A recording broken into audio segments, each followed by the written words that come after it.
Hi dude. Serious topic है. Let's start. तो शुरू करते हैं topic. Are you ready? Yes. Always ready. You are always ready. I'm always माशाल्लाह. ready for Good. That's good. Question आ रहा है आपकी तरफ. The power of data.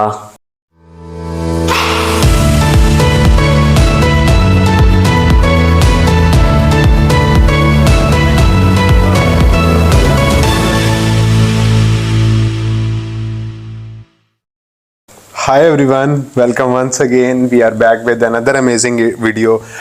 आज बहुत important topic है. सीरियस और इम्पोर्टेंट टॉपिक है. सीरियस टॉपिक है. बताएं टॉपिक.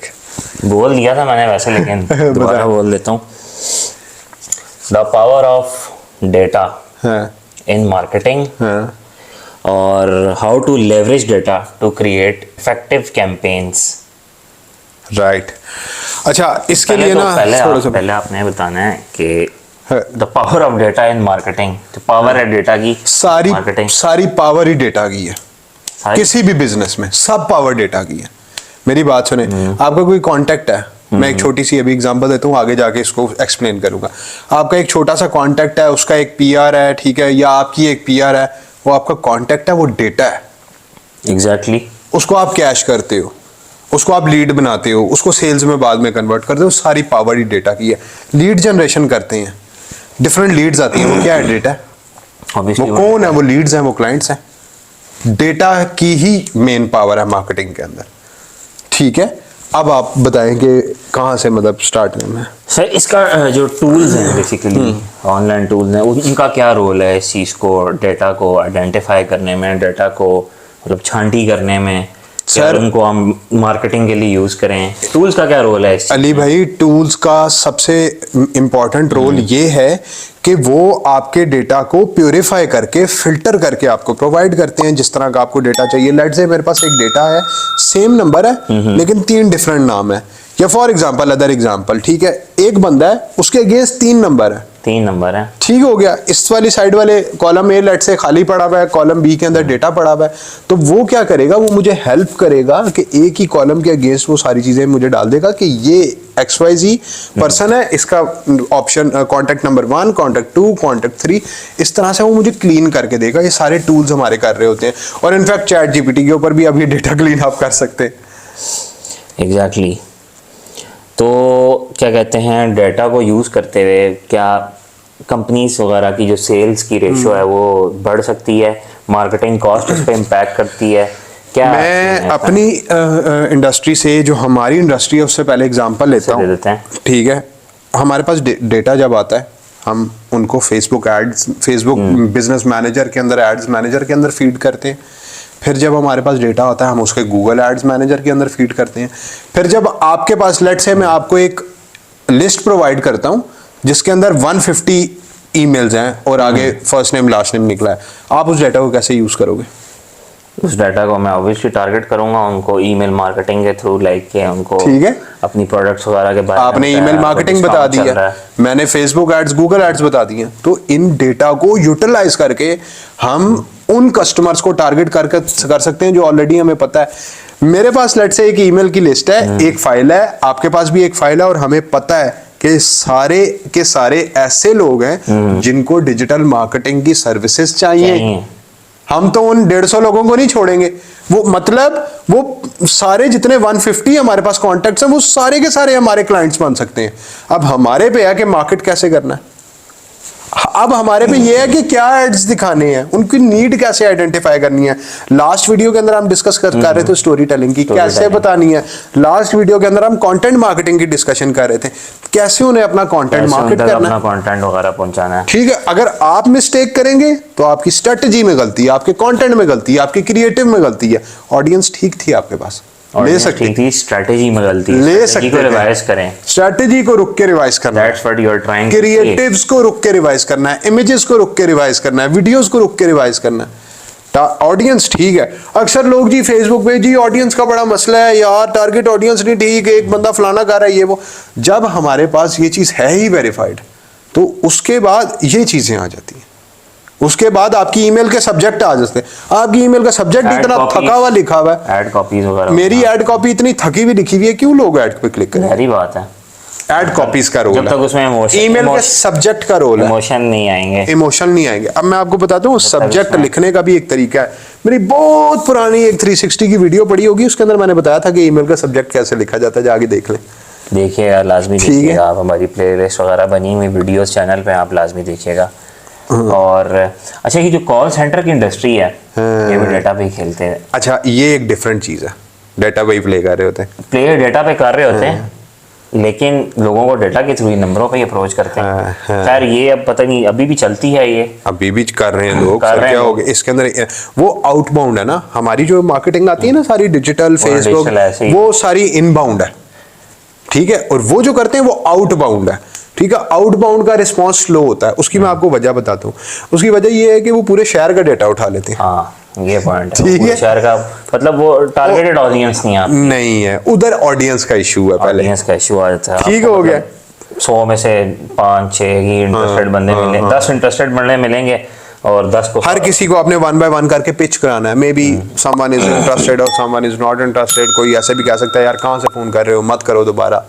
डिफरेंट रिस्पॉन्स का बहुत इंपॉर्टेंट रोल है, ठीक है। और मैं ये हम पूछना चाहता हूँ कि इंडस्ट्रीज के अंदर डिफरेंट, लाइक कि एक ही बंदा तो ये काम नहीं कर सकता। मैं आपको अगेन यहाँ पर बता रहा हूँ कि क्या कहते हैं, लास्ट वीडियो के अंदर भी हमने डिस्कशन किया था, जो उससे बिल्कुल पिछली वीडियो थी, कि हमारे ना जब प्रोडक्ट और सर्विस ऐड लगते हैं ना, तो लोग उसे नहीं खरीदते। मैं आपको जो 150 लिस्ट की अभी बात की है ना, मैं आपको दे देता हूँ, और सब ने डिजिटल मार्केटिंग की सर्विसेज लेनी है। आप उनको कॉल करके कहेंगे अस्सलाम वालेकुम, this is XYZ from XYZ organization और एजेंसी, हम डिजिटल मार्केटिंग की सर्विसेज प्रोवाइड करते हैं, क्या आप सारे इंटरेस्टेड हैं? तो जवाब देगा आपको, वो कहेगा भाई तंग ना करो मुझे। मतलब डायरेक्ट मार्केटिंग है, डायरेक्ट मार्केटिंग नहीं, तो इसमें तरीके से आपने मैनेज करना है, ठीक है। कन्वर्जन के चांसेस वगैरह का क्या सीन है? किसमें? यही डाटा ड्रिवन जो मार्केटिंग, डाटा ड्रिवन मार्केटिंग में कन्वर्जन के चांसेस जो है ना, वो 50% to 70% तक इंक्रीज कर देते हैं। तो इसमें क्या एड्स की कॉस्ट? उसके अंदर ना मैं आपको बताता हूँ, उसके अंदर पहले फनल क्रिएट करनी पड़ती है, पहले डेटा अपना बनाना पड़ता है। पहले लोगों को ऐड दिखाओगे, वो क्लिक करेंगे, ऑडियंस गैदर होगी, पिक्सल में बनेंगे, उसके बाद वो सारी चीजें होंगी। इसके अंदर क्या ऑलरेडी आपको पता है कि मेरा डेटा और ये सब लोग लेना चाहते हैं, वेरीफाइड डेटा है आपके पास। और कॉस्ट वगैरह इसमें आप क्या? कॉस्ट हाई चली जाती है इसके अंदर। देखिए हाई कॉस्ट अगर चली भी जाती है ना, तो आपको कोई इशू नहीं, आपको पता जो है कि यार इन लोगों ने लेना है, या आपको पता जो है कि ये हॉट ऑडियंस है मेरी। मतलब वही बात है ना कि आपकी वो जो आपको 10-100 बंदों यार कान इधर से पकड़ लो ना, ये इधर से पकड़ लो, बात एक ही है। 100 बंदों को आप कॉल्स कर रहे हैं, तंग आ रहे हैं, अब जाएगा आपको एक ठीक लीड नहीं मिली हुई और एक अच्छी लीड मिल जाती है जो कॉस्टली है, उसके ऊपर आप वर्किंग करें तो वो मेरा ख्याल है इजीली क्लोज भी हो सकती है। और यही डेटा ड्रिवन मार्केटिंग स्ट्रेटजी है। This is also called as data driven marketing. Companies जो है, आप क्या ख्याल है, क्योंकि ऐप्स वगैरह भी डेटा मांगती हैं, लाइक के कंपनीज वगैरह जो है डेटा कलेक्ट करती हैं, न्यूज़लेटर हो गया। अच्छा, ये भी उसका पार्ट। अब मैं आपको बताऊं, आप फॉर एग्जांपल आप ईमेल के अंदर, ईमेल मार्केटिंग में अली भाई बहुत एक्सपर्ट हैं, ठीक हो गया, आप एसईओ में एक्सपर्ट हैं, आप न्यूज़लेटर और ब्लॉग्स जब भी राइट कर रहे होते हैं, नीचे फुटर में जाके आप क्यों कहते हैं कि सब्सक्राइबर न्यूज़लेटर? जाहिर बात है, ऑडियंस को हमारी चीज़ पसंद आती है तो वो कहता है कि यार टू रिसीव, अगर कोई नई न्यूज़ आ रही है, कोई प्रमोशन आ रही है, उसके बारे में इंक्वायर करना चाहता है कि यार मुझे वो रिसीव हो ईमेल के थ्रू, ताकि मैं पढ़ूँ और उससे फ़ायदा उठाऊँ, ताकि मैं एजुकेट हूँ, ठीक है हो गया, और वो फ्यूचर में आपका क्लाइंट बन जाता है। सही है, ठीक है। वो सारी चीजें जब आप उसके टाइम बाय टाइम मार्केट करते रहते हो ना अपने स्केड्यूल के मुताबिक, ठीक है, उसके ज़हन में कुछ ना कुछ चीजें, यार डिसीजन मेकिंग ना एक प्रोसीजर है, और डिसीजन मेकिंग में टाइम लगता है, एकदम ना किसी के ऊपर किसी के सर पे सवार हो जाएगा, ठीक हो गया। यार एक और छोटी सी मेरी बात ज़हन में रख लें, किसी को भी कुछ भी पिच करवाएं, कुछ भी बेचें, कुछ भी करें, टाइम दे अगले को सोचने का। कुछ ऐसे लोग होते हैं ना कि प्रपोजल भेजा, कोटेशन भेजी, पीछे पड़ गए, सर आपने क्या सोचा, फिर अगले दिन फोन, सर मैं आपका वेट कर रहा हूँ। भाई मतलब आपकी प्रोडक्ट में दम नहीं है, या आपके पास बिजनेस ठीक नहीं है जो आप पीछे पड़ गए उसके। फॉलोअप तो वैसे लेना चाहिए, लेकिन एक तरीके के साथ, एक स्केड्यूल के साथ फॉलोअप लेना। क्लाइंट से पूछे सर जब आप बिजी हो मैं आपको तब कॉल करूंगा, आपका बिजी है मैं तब बिजी हूँ, तब कॉल करें, उससे पहले ना करें अगर आपकी कमिटमेंट हो चुकी है। तो ये थी जी वीडियो की discussion, the power of data and marketing. बहुत ज़्यादा रोल है। डेटा का काफ़ी ज़्यादा। और आपने भी जैसे कॉल सेंटर की बात की, इसकी बात की, आपको पता है अच्छे ब्रांड से जब भी आप शॉपिंग करते हैं ना, ठीक हो गया, इनफैक्ट अब तो लोकल आपकी शॉप जितने भी है ना, मैं उस दिन अपनी वाइफ के साथ गया इधर ECS, ठीक हो गया, मेरे यार अली भाई SMS ना प्रमोशनल मैसेजेस से भरे हुए पड़े हैं, ठीक हो गया, मैं इतना अब अवॉइड करता हूँ ना, तो क्या कहते हैं वो ECS वाले ने कहा sir thank you very much sir please your number, मैं कहा भाई मैं नहीं दे रहा, वो उनके लिए जरूरी है, वो डेटा कलेक्ट कर रहे हैं, वो क्या करते हैं, वो SMS मार्केटिंग करते हैं। This is how the companies collect data from you guys, ठीक है, और उसको मार्केट अपनी प्रोडक्ट आप तक पहुंचाने के लिए उन्हें पता चल गया कि यार ठीक है ये बंदे आते हैं हाई टिकट प्रोडक्ट्स खरीदते हैं या लो टिकट प्रोडक्ट्स खरीदते हैं, वो आपको कैटेगराइज कर लेते हैं कि कितनी रेंज तक इसकी बाइंग पावर है। अब फॉर एग्जांपल किसी ब्रांड ने आपका फ्यूचर में रीमार्केट करते हैं ना, किसी ब्रांड ने आपका कांटेक्ट वगैरह लिया, कोई किन की कल की प्रमोशन आती है, समटाइम ऐसा लोग कहते हैं यार मिस होगी मेरे से कि काश मुझे ये मेरे तक ये मैसेज टाइम पे पहुंच जाता और मैं टाइमली पहुंच जाता। अच्छा हाँ, अभी थोड़ी देर पहले हम कहाँ से आ रहे हैं, सदर से, रांचर से आ रहे हैं, ठीक है, वहां से वो गाई है, आपको दोपहर को किसी ने बताया, ऐसा ही है, ठीक हो गया, आपने मुझे शाम को कहा कि यार वो रांचर जाना एक डील, एक ऑफर है, जल्दी से जाकर चेक तो करें, ठीक हो गया। वैसे भी क्या कहते हैं डिनर का टाइम हो रहा था, भूख भी लग रही थी, गए हैं वो सारी चीजें। तो अगर आपके पास फॉर एग्जांपल कोई ऐसी चीज होती है आपके पास डायरेक्ट मैसेज आ जाता तो आप फिर भी जाते हैं, ठीक हो गया। और अगर आपको वो बंदा जिसने दोपहर को ना बताता आप ना जाते। अच्छा, वो मैसेज ही नहीं, इसमें भी SMS मार्केटिंग कामयाब है, लेकिन लोग फिर भी कहते हैं कि SMS मार्केटिंग का कोई वो यार नहीं, मैं लास्ट टाइम कुछ प्रोडक्ट्स वगैरह में जिस तरह की फूड वगैरह होगी इसमें सक्सेसफुल है, क्लोथिंग होगी इसमें सक्सेसफुल है, बट ये है कि फॉर एग्जांपल कोई AC वगैरह बेच रहे हैं उसके भी मैसेज वगैरह आते हैं। अच्छा हाँ, वो विंडो AC की बाइक परचेजिंग, इस तरह के जो मतलब वो मेरे ख्याल से शायद लोग नहीं देखते यार। या असल में मैं आपको बताऊं ऑडियंस की बात नहीं है, असल में कुछ चीजें ऐसी होती है ना जो लो टिकट्स होती हैं, ठीक हो गया अगेन, और उनको मार्केट करने के लिए ना बहुत सारी कंपनीज ह्यूज बजट नहीं स्पेंड कर पाती, ठीक हो गया, तो दे प्रेफर यार कि हम SMS मार्केटिंग करें और इस तरह से सारा कुछ। और लास्ट टाइम हमने ओमनी चैनल की बात की, ठीक हो गया, ओमनी चैनल के अंदर सारे एड्स आते हैं, राइट, अगर आपने वो वाली वीडियो देखी है तो उसके अंदर सारे के सारे एड्स जो है ना आते हैं वहां पर। तो अब देखो कुछ लोग टीवी पे ऐड चला रहे हैं, हमारे जो फादर्स है ना, ठीक हो गया, ये हमारे जो पेरेंट्स हैं, ठीक है, तो वो लोग तो टीवी को यूटिलाइज कर रहे हैं, वो तो देखते हैं, ठीक हो गया, किसी डॉक्टर का ऐड है या फॉर एग्जांपल किसी भी चीज़ का ऐड है तो वहाँ से वो कहते हैं कि यार अच्छा हाँ ये ठीक है।